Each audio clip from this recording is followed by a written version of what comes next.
दोस्तों, अस्सलाम वालेकुम। नमस्कार।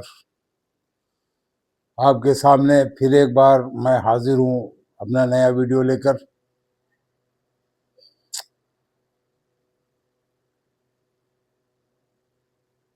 डोनाल्ड ट्रंप साहब की मुसीबतें बजाय कम होने के और बढ़ रही। मैंने कल अपने वीडियो में बताया था कि किस तरह से डोनाल्ड ट्रंप फंसते जा रहे हैं। बेचारे जितना वो निकलने की कोशिश कर रहे हैं इस युद्ध से, उतना ही वो उसमें फंस रहे हैं। और बेचारे ट्रंप साहब का मुश्किल ये है कि उनके करीबी उनको छोड़ छोड़ के जा रहे हैं। ट्रंप साहब की एक बहुत ही करीबी हैं जिनका नाम है टेलर ग्रीन। टेलर ग्रीन ने एक ट्वीट किया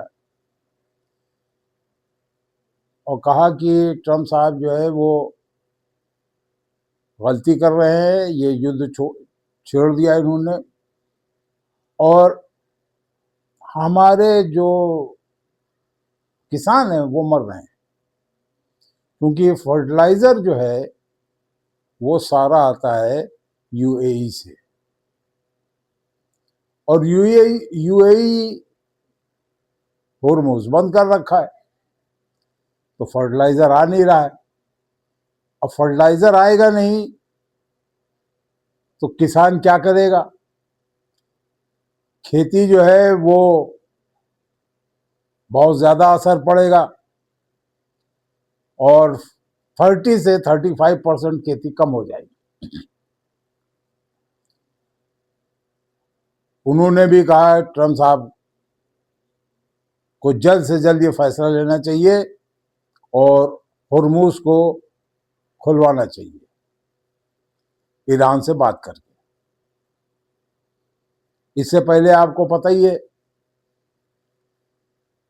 कि नेवी के सेक्रेटरी जो है जॉन फैलन वो छोड़ चुके हैं। आर्मी चीफ रोड्री जॉर्ज वो छोड़ चुके। 12 और बड़े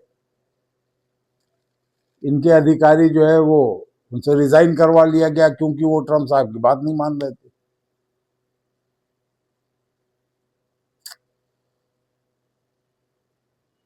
मार्को रूबियो जो है विदेश मंत्री साहब, अभी उन्होंने ये बात कही कि अगर ईरान को ऐसे ही छोड़ दिया तो ईरान परमाणु हथियार बनाएगा जरूर। अब ये मार्को रूबियो साहब कह रहे हैं। अभी एक बात कह करके उन्होंने फिर कॉन्फ्लिक्ट डाल दिया कि साहब ईरान से समझौता नहीं होना चाहिए और ईरान को उनकी उसकी हद तक पहुंचाना चाहिए।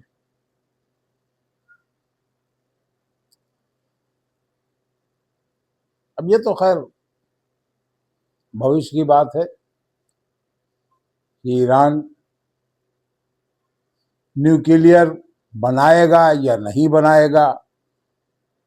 वहां की जनता में आवाज उठ रही कि नहीं, बनाना चाहिए, लेकिन उनका पॉलिटिकल विंग जो है ईरान का वो कहता है नहीं, न्यूक्लियर नहीं बनाना, क्योंकि ये मास डिस्ट्रक्शन का हथियार है, इसलिए ये हथियार, इस हथियार को नहीं बनाना चाहिए। अब वो क्या होगा क्या नहीं होगा, बनेगा नहीं बनेगा, ये तो बहुत आगे की बात है। अभी तो फिलहाल बात ये है कि ईरान ने अभी तक ये बात नहीं कही है कि हम अपना यूरेनियम आपको देंगे, जो कि अमेरिका ने एक शर्त रखी थी कि हम जब टेबल पे बात करेंगे तो सबसे पहले यूरेनियम पे बात होगी। ईरान ने सख्ती से मना कर दिया कि टेबल पे आइए बात करने के लिए, होर्मुज पे बात होगी, यूरेनियम पे कोई बात नहीं होगी। अब एक दिन का वक्त बचा है।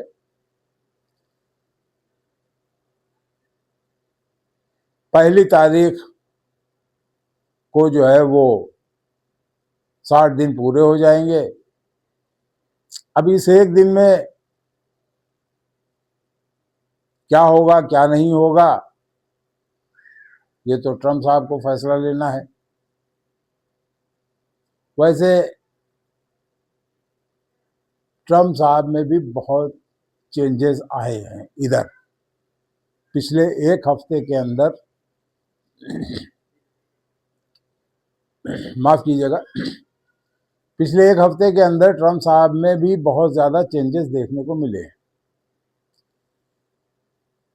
उनकी जुबान नर्म हुई है और उनके ट्वीट कम हुए हैं। पहले जिस एग्रेशन में वो बात करते थे वो एग्रेशन उनका कम हुआ है, क्योंकि उनको भी पता चल गया है कि ईरान मानेगा नहीं। धमकाने से,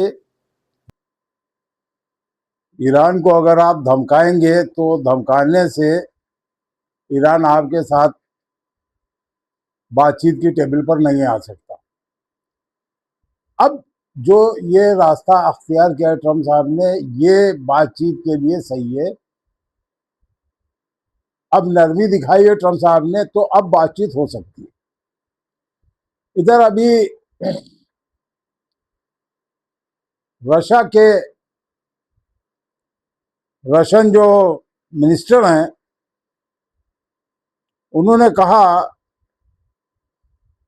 कि होर्मुज के ऊपर जो है वो तो ईरान का लीगल हक है, लीगल राइट है,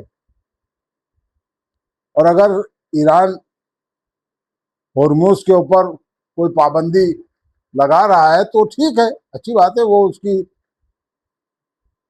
उसकी स्पेस है, उसका अपना, वो जो चाहे वहां कर सकता है। उसमें किसी को क्यों दर्द होगा भाई, क्यों दर्द हो रहा है? वो इंटरनेशनल कोई बाउंड्री तो है नहीं, या इंटरनेशनल वाटर तो है नहीं। वो तो ईरान के और ओमान के वाटर की बात है। ओमान चाहे तो टैक्स ले, ईरान चाहे तो टैक्स ले, ले ना ले वो उसकी मर्जी। इससे पहले, जंग से पहले कहां टैक्स लिया जा रहा था? नहीं लिया जा रहा था। लेकिन जंग के बाद ईरान की समझ में आया कि नहीं भाई, यहां तो लगाना चाहिए, ये जगह हमारी है। इसीलिए अभी ओमान जा करके बात हुई है अब्बास अराक्ची साहब की। अब देखना यह है कि